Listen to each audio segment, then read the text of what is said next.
Okay mga guys, sa mga nagtatanong nito kung anong settings ng Kawasaki Barako 1 at GS175 to. Ito yung mga guys, ganito lang to.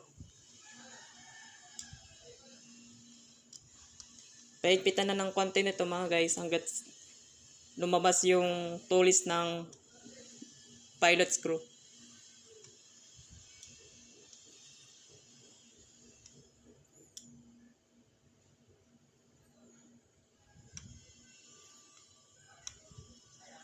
Yan, lumabas na to mga guys.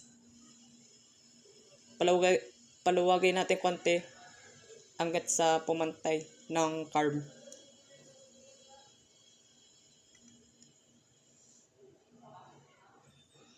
Yan. Bibilang tayo. Kalahati. Isa. Isa't kalahati. Dalawa.